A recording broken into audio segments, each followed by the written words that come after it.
So, hello everyone. Let us start with CA Foundation Business Mathematics. The first revision lecture that we are going to have for today is on ratio. Okay, chapter 1 unit 1 ratio, इसका revision lecture अभी हम लोग करने वाले हैं। तो ध्यान में रखिए, ऑनलाइन हो ऑफलाइन हो, आप सभी को इंटरेक्ट करना है। What is a ratio? Ratio एक कंपैरिजन है। किस चीज का comparison? Between the sizes of two or more quantities of the same kind. याद रखिए, रेशियो क्या होता है बेटा? Ratio is what? Ratio is a comparison. Come on, साथ में बोलेंगे, रेशियो इज अ कंपैरिजन। किस चीज का कंपैरिजन है? दो क्वांटिटीज जो सेम काइंड की होनी चाहिए, राइट? दो क्वांटिटीज जो सेम काइंड की होनी चाहिए, उनका कंपैरिजन होता है। उसमें जो पहला टर्म होता है, पता है आपको उसे क्या कहते हैं? जो पहला टर्म होता है बेटा, एंटीसीडेंट, और जो सेकेंड टर्म होता है वो क्या होता है? That is consequent, right? The first term is antecedent and the second term is consequent. So if what is phi in this ratio 5:6? Come on. So phi in the ratio 5:6 is nothing but antecedent. Come on, online students, you also have to answer. Okay, I'm keeping a check. Come on, what is phi in the ratio 5:6? So that is antecedent. 6 will be obviously consequent. Okay, next, ratio. What are the different features? The ratio features of the ratio are: ratio has to be unit free. Ratio एक fraction होता है, बराबर। Order उसकी important होती है। Ratio हमेशा simplest form में होता है। आप बोलेंगे सर इतने फटाफट बोलते जा रहे, याद कैसे रहेगा? बेटा, हर एक के लिए एग्जांपल रखा है, हर एक के लिए एग्जांपल है, आप बिल्कुल चिंता मत करना, ठीक है? रेशियो में यूनिट्स नहीं होते, रेशियो फ्रैक्शन होता है हमेशा। रेशियो हमेशा अपने सिंपलेस्ट फॉर्म में एक्सप्रेस्ड होता है। क्या ऑर्डर इंपॉर्टेंट है? यस, रेशियो में ऑर्डर बिल्कुल इंपॉर्टेंट होती है, ठीक है? 3:4 और 4:3 क्या सेम होंगे या अलग होंगे? ओके, चलिए। Ratio exist between the quantities of the same kind. Ratio हमेशा सेम काइंड की क्वांटिटीज में ही होता है, इस बात को ध्यान में रखिएगा। रेशियो हमेशा सेम काइंड की क्वांटिटीज में ही होता है। रेशियो के बोथ द टर्म्स जो होते हैं ना, वो आप मल्टीप्लाई या डिवाइड कर सकते हैं by same non zero number. Ratio के दोनों जो टर्म्स होते हैं, न्यूमरेटर डिनोमिनेटर, आप उसे सेम नंबर से मल्टीप्लाई या डिवाइड कर सकते हैं। जैसे 8/6, क्या मैं इन दोनों को 2 से डिवाइड कर सकता हूं? 8/6, सोच लो, हाँ, दोनों को 2 से डिवाइड कर सकते हैं। क्या हम दोनों को 3 से भी मल्टीप्लाई कर सकते हैं? तो हम लोग सेम टर्म से दोनों भी इसको मल्टीप्लाई भी कर सकते हैं और डिवाइड भी कर सकते हैं। Now keep on answering one by one. Come on, is 3:4 same as 4:3? No, they are different, right? 3:4 is not the same as 4:3. Tell me the answer for this one. How will the ratio 12:16 be expressed as? Very good. The answer has to be 3:4. What is the simplest form? 12:16. वो कौन सा number है जो दोनों को divide कर सकता है? 4 इसको भी डिवाइड करेगा, 4 इसको भी डिवाइड करेगा। Answer will be 3/4। परफेक्ट, ठीक है? तो आपको बिल्कुल अच्छे से आता है। अरे वाह, चलिए वाह। चलो, मेरे को ये बताओ, ये हो सकता है क्या? Can there be a ratio between the number of students in the class and the salary of a teacher? नहीं हो सकता। क्यों नहीं हो सकता? काइंड सेम नहीं है, क्वांटिटी सेम नहीं है, तो ये रेशियो भी हो नहीं सकता, बराबर है? तो क्या ये रेशियो हो सकता है? Can there be a ratio between 1 kg and 600 grams? अरे यार, ये भेदभाव क्यों? यहां पे भी तो केजी और 600 ग्राम है। We can convert it. भले ही उनके यूनिट सेम नहीं है, लेकिन हम कन्वर्ट करके सेम कर सकते हैं। यस, अगर आप कन्वर्ट करके सेम कर सकते हो तो yes, we can take a ratio like that. Everybody clear, right? Okay, so if you have any queries please ask. Inverse ratio, inverse ratio क्या हो जाता है बेसिकली? अगर जैसे मैं 4:5 कह रहा हूं, ठीक है, 1 ratio if the inverse of other if their product is 1। अगर 4:5 का इनवर्स रेशियो कहेंगे तो क्या हो जाएगा? 5:4। ठीक है, इजी है। टर्म्स को क्या कर दो? उल्टा कर दो, बराबर है? तो बताओ भाई, इसका क्या आंसर होगा? The inverse ratio of 11/50, 11:15 will be what? A option, that is 15:11, right? कोई डाउट्स? पक्का ना? Okay, and what is the inverse ratio of 15:11? That will be 11:15. Very good. Next, what is the ratio of greater inequality, lesser inequality? बहुत simple सा concept है, ठीक है? Ratio of greater inequality, ratio of lesser inequality, सुना है आप लोगों ने इसके बारे में? अगर मैं आपसे कहूं 7:9, 7:9, the first term is smaller, right? We say that this is a ratio of lesser inequality. तो टेल मी 4:3 ये रेशियो ऑफ लेसर इनइक्वालिटी होगा या greater inequality? This has to be the ratio of greater inequality, right? So this is ratio of lesser inequality and the ratio of greater inequality. Come on. Next, compound ratio, one of the most important, and this you will write in your books. Come on, compound ratio. बाकी का कुछ लिखना नहीं है, लेकिन जो important है वो तो लिखना ही पड़ेगा. Compound ratio. Come on, compound ratio. The ratio compounded of two ratios A is to B and C is to D is nothing but AC is to BD. मतलब दो रेशियोज का कंपाउंड अगर आपको करना है, इसका मतलब आपको उनके एंटीसीडेंट्स को मल्टीप्लाई करना है और उनके कॉन्सिक्वेंट्स को भी मल्टीप्लाई करना है. ठीक है, the ratio of antecedents upon the ratio of consequence. मतलब क्या करना है बेटा, समझने की कोशिश करिएगा. अगर मैं आपसे रेशियो कह रहा हूं 2, 3, 4, 5 और इसका कंपाउंड रेशियो करने को कहा गया, तो आप क्या करोगे? आप इन दोनों को मल्टीप्लाई करोगे, फिर इन दोनों को मल्टीप्लाई करोगे और रेशियो ले लोगे. तो 2 into 4 will be 8, 3 into 5 will be 15. कोई डाउट्स, कोई क्वेरीज? पक्का? अरे वाह, चलो फिर मेरे को बताओ तो इसका आंसर क्या होगा. The ratio compounded of 2:3, 9:4, 5:6 and 8:10 is what? Come on, calculate it. What is the compound ratio of 2:3, 9:4, 5:6 and 8:10? And 8:10. Come on, जल्दी से निकालिए. Yes, निकालिए, जल्दी से निकालिए.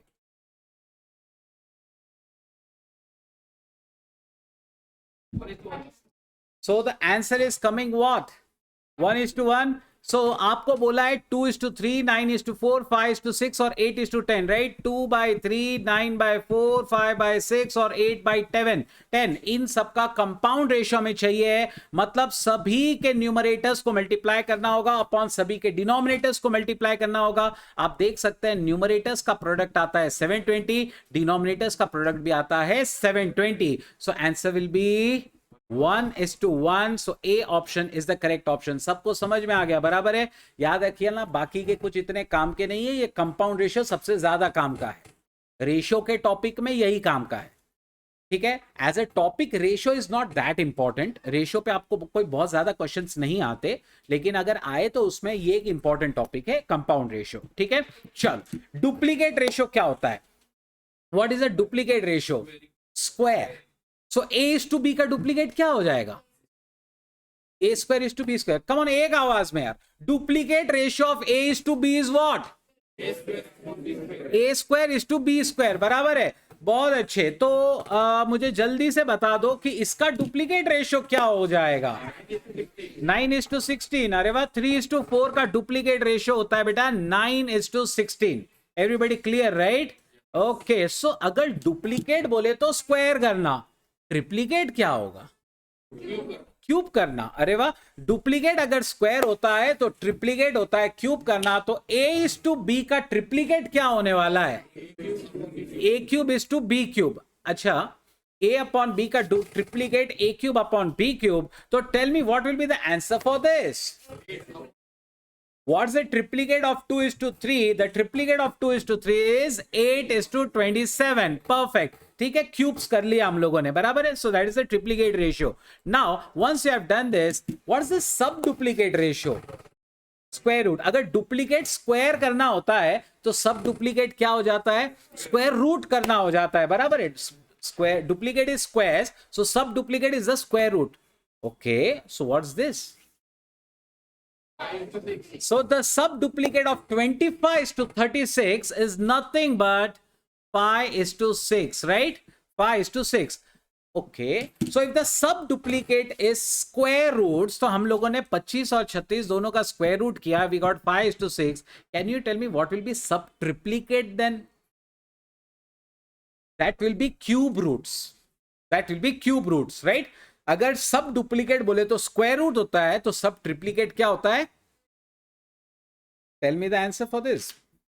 अगर A is to B का आपको सब ट्रिप्लीकेट लेना है तो ऑब्वियसली वो cube root of A is to cube root of B होगा.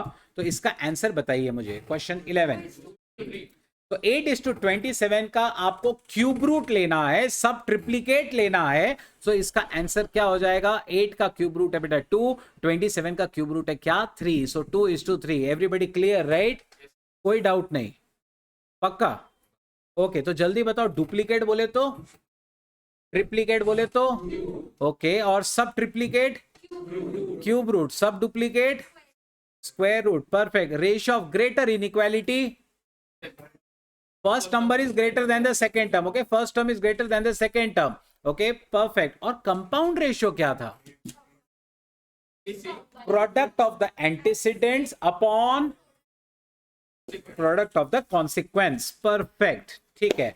कंटिन्यूड रेशियो क्या होता है? जब आप 3 या उससे ज्यादा क्वांटिटीज का एक साथ रेशियो लेते हैं, we say it to be a continued ratio. ठीक है, सो जैसे A:B:C। कंटिन्यूड रेशियो क्या होता है? जब आप 3 क्वांटिटीज या उससे ज्यादा क्वांटिटीज का एक साथ रेशियो लेते हैं, we say that it is a continued ratio. Okay, now the continued ratio of 200, 400 and 600 is what? Come on, what will be the continued ratio? 2:4:6. 1:2:3 is better. Why? Because we always express the ratio in the lowest form, right? We always express the ratio in the lowest form. तो 2:4:6 आप ही मुझे बताना, 2:4:6 ज्यादा सही लगता है या 1:3 ज्यादा सही लगता है? 1:3 ज्यादा सही है, क्योंकि ऑब्वियस बात है ये उसका सिंपलेस्ट फॉर्म है। हम दो इन सबको 2 से डिवाइड कर सकते हैं। ठीक है, चलिए अब कुछ प्रॉब्लम्स करते हैं, simplification problems. Simplify the ratio 1/3, 1/8 and 1/6। Come on, in 3 का रेशियो है, आपको इसे सिंप्लीफाई करना है। ठीक है, मैं आपको क्या कर रहा हूं बेटा, मैं आपके हर एक टॉपिक को कवर करने की कोशिश कर रहा हूं यहां पे। ठीक है, सो 1/3, 1/8, 1/6 आपको इसे सिंप्लीफाई करना है। सिंप्लीफाई करने का मतलब क्या होता है? आपको ये फ्रैक्शन में नहीं चाहिए, ये डिनोमिनेटर को हटा दो आप। Just remove the denominators. How do you do that? Multiply by 24. Everyone?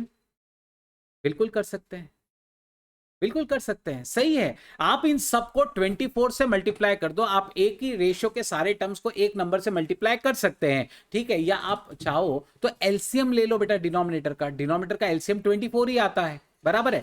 सो 1/3, 1/8, 1/6 इन सबका डिनोमिनेटर क्या है? 24, बराबर है। तो इन सब के डिनोमिनेटर को हमें 24 बनाना है, तो इसे किससे मल्टीप्लाई करूं? 1/3 को 8/8 से। तब जाके वो देखो, कभी भी आप मल्टीप्लाई करते हैं ना, तो आप सिर्फ न्यूमरेटर को नहीं कर सकते। आप मल्टीप्लाई कर रहे हैं तो न्यूमरेटर और डिनोमिनेटर दोनों को करना पड़ेगा। ठीक है, सो फिर वो क्या हो जाएगा? It will become 8/24। दूसरे वाले को किससे मल्टीप्लाई करूं अगर मुझे डिनोमिनेटर? 3/3 से। सो ये क्या हो जाएगा? 3/24, बराबर। तीसरे वाले को किससे करने का? 4/4। सो ये हो जाएगा 4/24। अब सबके 24 जो है डिनोमिनेटर कट हो जाएंगे। We get 8:3:4। We get what? 8:3:4। ठीक है, अच्छा, क्या इसको करने का और कोई आसान ट्रिक है? जैसे उसने बताया डायरेक्टली 24 से मल्टीप्लाई कर दो, बिल्कुल ये ट्रिक चलेगा। ठीक है, अगर आप इन तीनों का एलसीएम ले सके तो ठीक, अगर आप एलसीएम नहीं ले सके तो भी आपको एक ट्रिक बता देता हूं। जैसे 1/3, 1/8, 1/6 तीनों के डिनोमिनेटर्स का प्रोडक्ट करो, कितना होता है? तीनों के डिनोमिनेटर्स का प्रोडक्ट कर लीजिए, कितना होता है? मेरे हिसाब से 144 होना चाहिए। तो 144 से सभी को मल्टीप्लाई कर दो। 144 इंटू 1/3 कितना आएगा? 144 डिवाइड बाई 48 आना है, बराबर। 148 इंटू 1/8, 8 से डिवाइड करो उसको, कितना आएगा? 144 इंटू 1/8 कितना आएगा? 18। 144 इंटू 1/6 कितना आएगा? अब ये सब किसी के टेबल में है क्या? 6 के टेबल में है ये सब, तो इट विल बिकम 8:3:4। समझ रहे हैं? मतलब जो डिनोमिनेटर्स है ना, उससे उस सारे रेशियो को मल्टीप्लाई कर दो तो भी काम हो जाता है। Everybody clear right? ये आपको मैं प्रेजेंटेशन यहाँ पे जो आपको दे रहा हूँ, बराबर है, ये नोट्स आपको दी जाएंगी। ठीक है, तो आप ये सब नहीं भी लिखे तो चलेगा, सिर्फ आप रेफरेंस देते रहिए कि आप कौन सा क्वेश्चन सॉल्व कर रहे हैं। ठीक है, keep writing the numbers. And now coming to a very, very important property, what will be the new quantities after increase or decrease in original quantities? Yes, before I start this, everyone who is online currently, okay, जो भी online देख रहे हैं बेटा, ये बात ध्यान रखिए, आप भी है क्लास में तो आप भी क्वेरी पूछ सकते हैं, बिंदास्त अनम्यूट करके पूछ सकते हो, या आप चैट में मुझे लिख के भेज दीजिए कि क्वेरी, ठीक है, मैं आपसे पूछ लूंगा कि आपका क्या क्वेरी है, ठीक है। याद रखिए, दिस 1-to-1 इंटरेक्टिव सेशन है ना, आपको बिंदास पार्टिसिपेट करना है, क्वेरी जो भी होगा पूछ लेना है, ठीक है।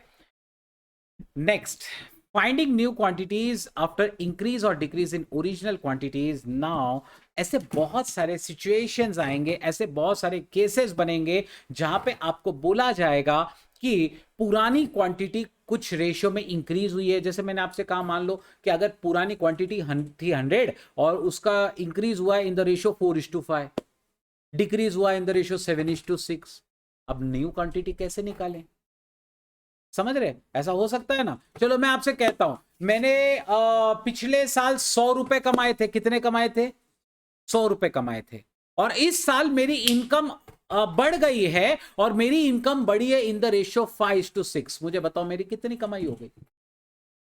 पहले मैंने 100 रुपए कमाए थे, अब मेरी अर्निंग्स क्या हो गई है? बढ़ गई है। कौन से रेशियो में बढ़ी है? 5:6 में बढ़ी है। तो मेरी न्यू अर्निंग्स क्या होगी? कैसे निकालोगे? How do you calculate this?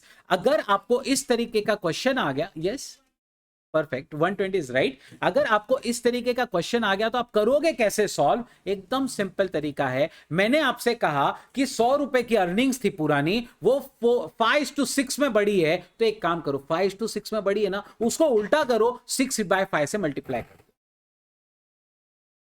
समझ में आ गया? उसको ही उल्टा कर दो, जिस रेशियो में वो बड़ा है उसी को उल्टा करके आप मल्टीप्लाई कर दीजिए। इसे फैक्टर मल्टीप्लाइंग रेशियो कहते हैं, ठीक है। See this, the new quantity is nothing but b of the original quantity upon a। ये आपको सिंपल वर्ड्स में अगर मैं कहूं तो ओरिजिनल क्वांटिटी को b/a से मल्टीप्लाई कर देना, ठीक है। अगर a/b में वो बड़ा है तो b/a से मल्टीप्लाई कर देना, ठीक है। Now let me ask you something. अगर पुरानी क्वांटिटी थी 100, वो क्वांटिटी बड़ी है इन द रेशियो 5:6, तो आप न्यू क्वांटिटी कैसे निकालोगे? 100 मल्टीप्लाई बाय 6/5, राइट। सिमिलरली अगर मैं आपसे कहता हूं, मान लीजिए पुरानी क्वांटिटी थी 100 और वो डिक्रीज हुई है इन the ratio 4:3, how do you calculate the new quantity now? 100 into 3/4, उल्टा करके मल्टीप्लाई करो। इंक्रीज हो डिक्रीज हो, आपको उल्टा करना है और मल्टीप्लाई कर देना है। समझ में आ गया सबको? कोई डाउट नहीं? पक्का? ओके, सो आप मुझे बताओ, अगर आपको ये क्लियर है तो मुझे बता दीजिए कि इसका आंसर क्या है।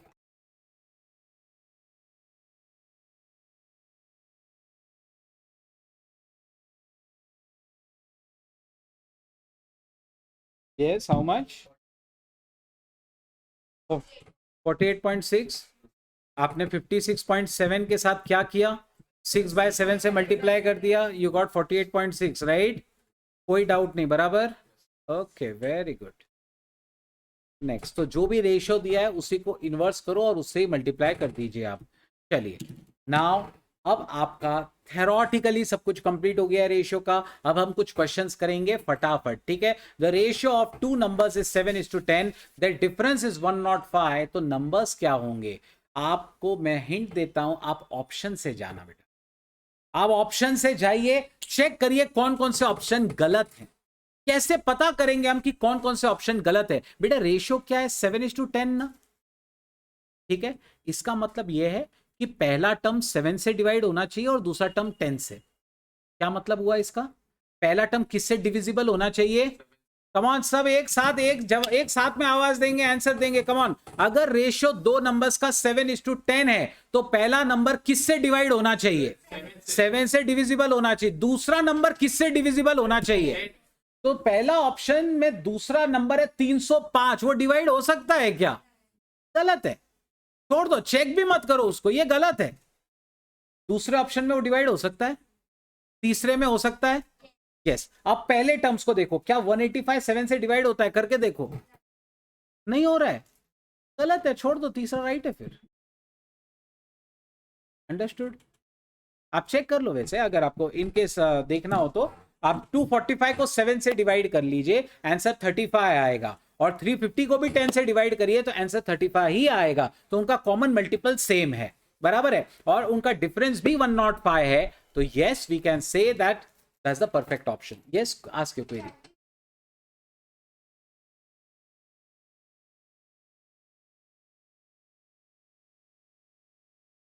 Okay, fine. Exactly, you can do that way. You can do that way. There's no doubt about it. You can do that way. The problem, see problem कहाँ आएगा जब बहुत सारे options आपको same इसके मिल जाएंगे. लाइक जैसे ये 245:350 है, और अगर मैं आपको एक और क्वेश्चन दे दूं, मान लीजिए अगर मैं आपको दे देता हूँ 70:100, तो फिर आपको और भी कंडीशंस जो होती है उसको भी अप्लाई करना चाहिए साथ में, लाइक दैट. ठीक है, बिल्कुल कर सकते हैं. Multiple ways to do this, multiple ways to do this. ठीक है, एवरीबडी क्लियर, राइट? कोई डाउट नहीं. Come on. The ratio compounded of 4:9, duplicate of 3:4, triplicate of 2:3, and 9:7 is question mark. Come on. The ratio compounded of 4:9, duplicate of 3:4, triplicate of 2:3, and 9:7 is question mark.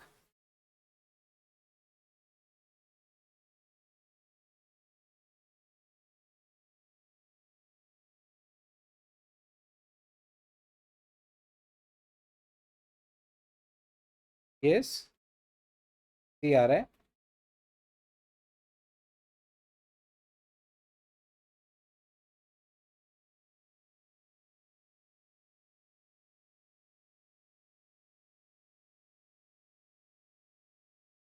Two is to seven शायद ही होगा, मेरे हिसाब से नहीं होगा 2:7. आपको बोला है ratio compounded of 4/9, duplicate of 3/4. 3/4 का डुप्लीकेट क्या होता है? 9/16.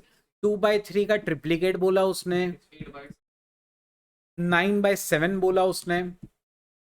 मल्टीप्लाई करो. इस क्वेश्चन को देने का एक ही इंटेंशन था आपको कि यहां पर ये जो वर्डिंग है ना, ट्रिप्लीकेट ऑफ 2:3 एंड 9:7, 9:7 का ट्रिप्लीकेट नहीं बोला है उसने. उसने सिर्फ 2:3 का ही ट्रिप्लीकेट बोला है, 9:7 अलग रखना है. ठीक है, सो उसके हिसाब से करना है. 9 9 हो गया बेटा कट. इसके बाद 9 1 जा, थर्ड जा, उसके बाद 8 1 जा, 2 जा, 2 1 जा, 2 जा. So it will be 2/21. That's the answer. 2/21, that is the answer. That's the C option. Okay, any queries, any doubts? Oops, what's the problem?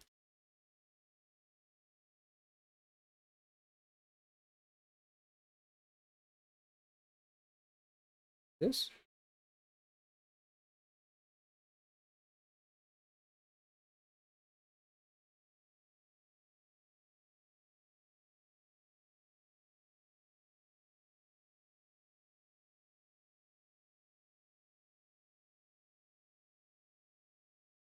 Chalo, try this. Try the 16th question. Come on. If A is to B is 3:4, then the value of 2A plus 3B is to 3A plus 6B.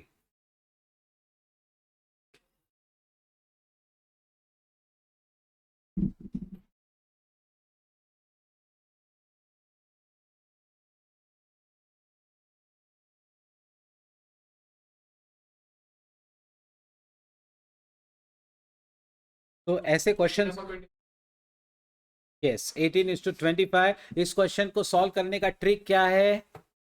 How do you solve this? A is to B दिया हुआ है 3:4, तो सीधा सीधा A को क्या डाल दोगे आप? 3, और B को क्या ले लोगे? 4. इनकी वैल्यू सब्सटीट्यूट करोगे और आंसर मिलेगा, बराबर है. ये उसको करने का डायरेक्ट वे है, right? A is to B अगर 3:4 है तो A डाल दीजिए 3, तो ये हो जाएगा 2 × 3 6. B डाल दीजिए 4, तो 3 × 4 that is 12 upon 3A, that is 3 × 3, that is 9, and 4B, so B into 4 × 4, that is 16. So 18/25, right? 18/25, that's the answer. Everybody clear, right? Okay, tell me the answer for this. P, Q, R are 3 cities. The ratio of average temperature between P and Q is 11:12. Between P and R is 9:8. The ratio between the average temperatures of Q and R is question mark. तो P और Q का ratio दिया हुआ है, P और R का ratio दिया है, आपको Q और R का रेशियो पूछा गया है. कम ऑन, कोशिश करिए बेटा जल्दी से इसको निकालने की. P इज टू Q का रेशियो दिया है, P इज टू R का रेशियो दिया हुआ है, आपको Q इज टू R का रेशियो पूछा गया है।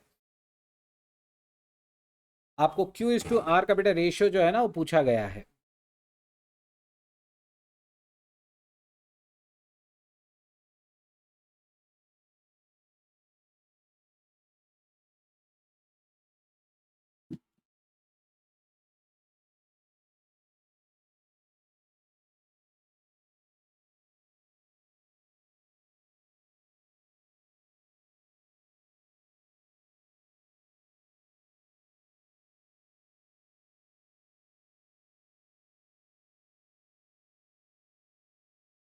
Yes, which option? A option मेरे हिसाब से, एक बार आप चेक कर लीजिए फिर से।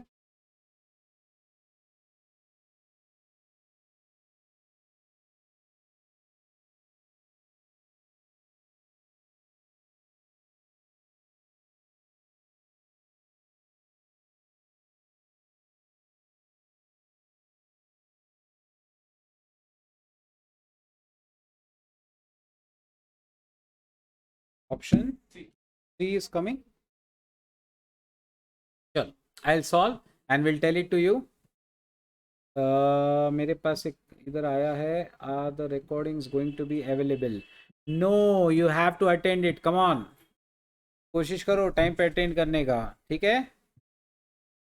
Yes, P is to Q is the ratio 11 is to 12, P is to R in the ratio 9 is to 8.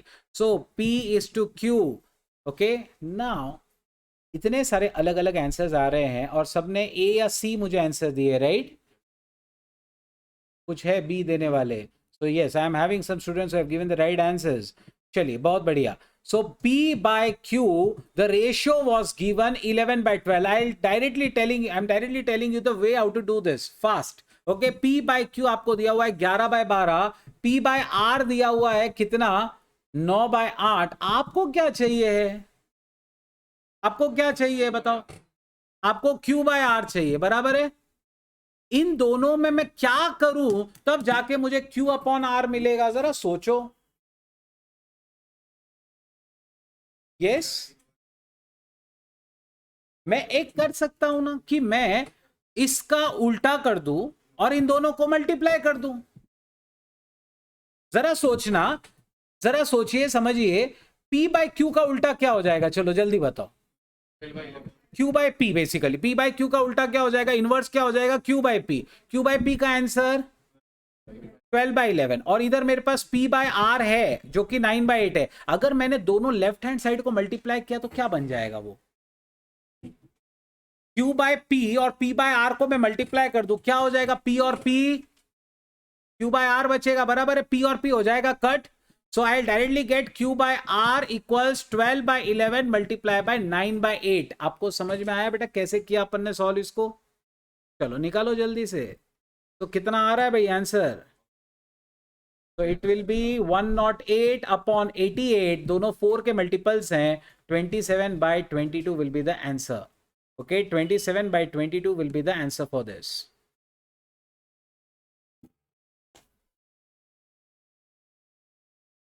Everyone clear, right? No doubts?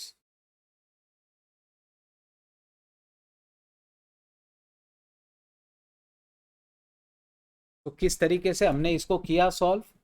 हमें P बाय Q दिया था, P बाय R पूछा था। Q by R जो पूछा है ना, पहले उसको एनालाइज कर लो। आपको पूछा है Q बाय R, कैसे मिल सकता है? हमने P बाय R को Q बाय P से अगर मल्टीप्लाई कर दिया तो PP कट होकर Q बाय R हमें मिल जाएगा। बस वैसे आपको निकालना है उसको, ठीक है? चलिए, अगर ये हो गया है तो अब आप इसका आंसर दीजिए। ये एक डिफिकल्ट क्वेश्चंस में से एक है, ठीक है? इनफैक्ट आपके 3 बार एग्जाम में पूछा हुआ क्वेश्चन है ये, इसलिए हमारे रिवीजन लेक्चर में है ये क्वेश्चन। 3 बार पूछा जा चुका है इसको। If P is to Q is the sub duplicate of P minus x square is to Q minus x square, then x square is what?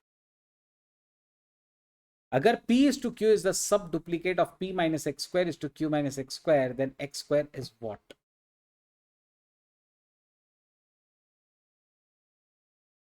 X square is what?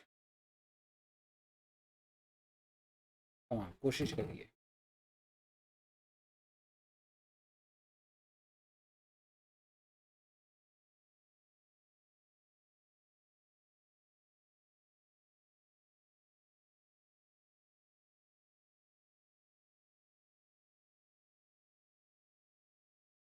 कैसे निकाला?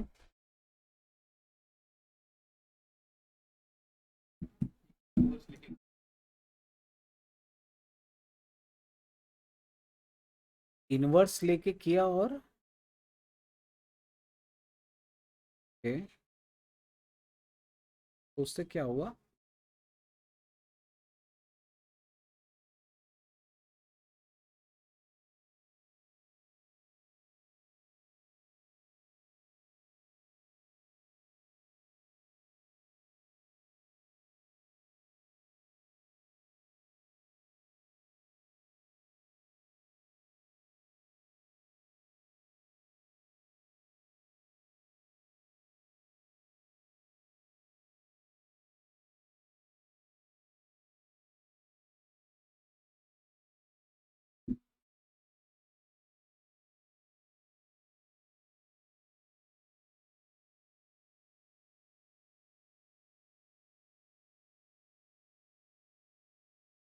P is to Q is the sub duplicate of P minus X square is to Q minus X square. This is an important question. You have to make a equation first and then we will be able to solve. उसने कहा कि P by Q जो है ना वो सब duplicate है. It is the square root of P minus X square upon Q minus X square. Student सबसे ज्यादा गलती यहाँ पे क्या करते हैं, वो इसका स्क्वायर रूट कर डालते हैं. सबसे ज्यादा गलती वो ये करते हैं कि वो इसका स्क्वायर रूट करते हैं और इसको खुला छोड़ देते हैं, जबकि वो इक्वेशन इस तरीके से बनेगा p by Q is equal to root of p minus x square upon Q minus x square. कितने जनों ने ऐसा ही बनाया था इक्वेशन? सिर्फ एक, तो ये है real equation. p by Q is the duplicate of sub duplicate of p minus x square upon Q minus x square. Come on, open the bracket, open the square root. तो basically square करना पड़ेगा दोनों side का. p square upon q square is equal to p minus x square upon Q minus x square. Cross multiply, will do cross multiply.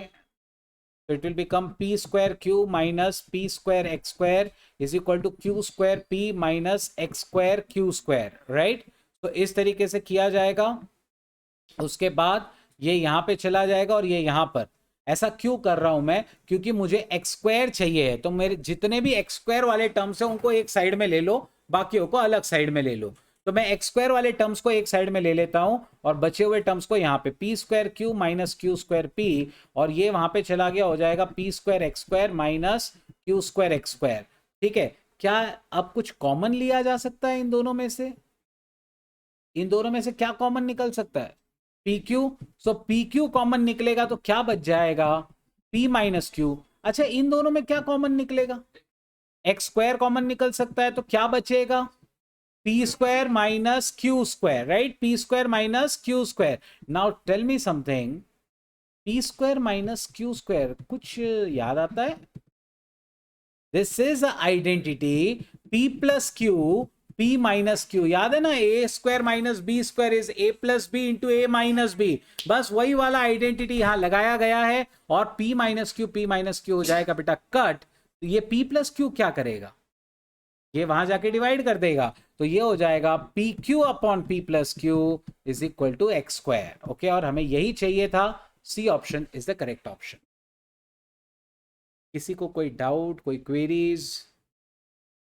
Note करते रहो, ठीक है. और अगर ये एग्जाम में आ जाएगा तो आपको समझ में आ गया कैसे करना है.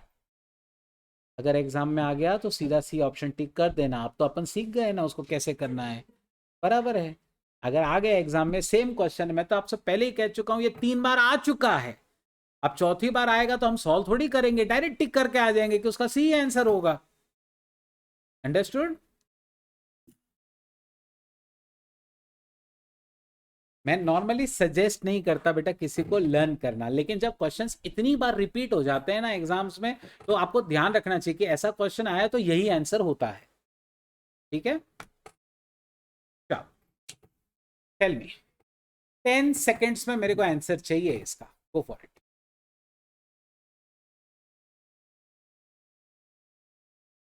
यस.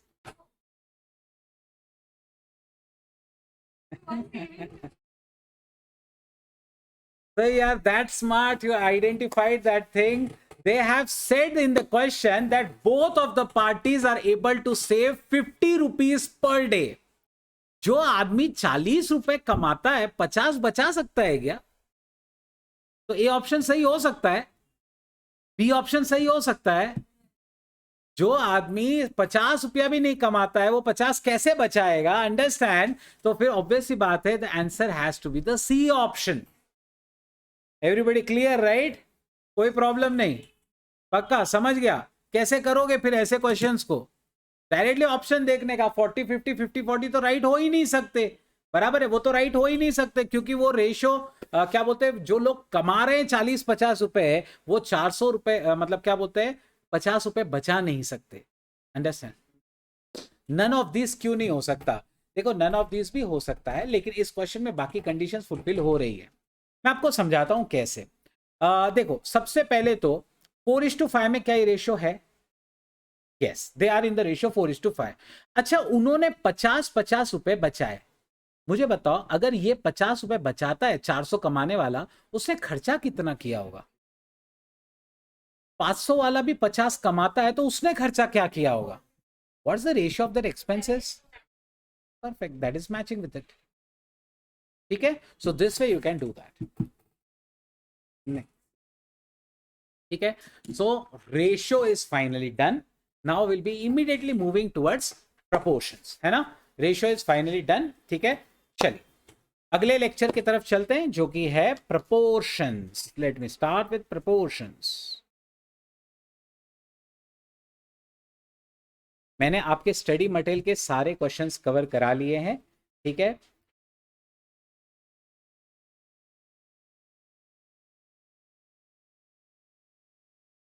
मैं मोस्टली बेटा प्रपोर्शन क्या बोलते हैं, आपके लिए अलग से एक और पास्ट एग्जाम के जो क्वेश्चंस होते हैं उसको सॉल्व करने की क्या ट्रिक्स होती हैं, कैसे उसे फटाफट किया जा सकता है, उसके लिए अलग लेक्चर लाऊंगा, लेकिन वो रिकॉर्डिंग फॉर्म में होगा।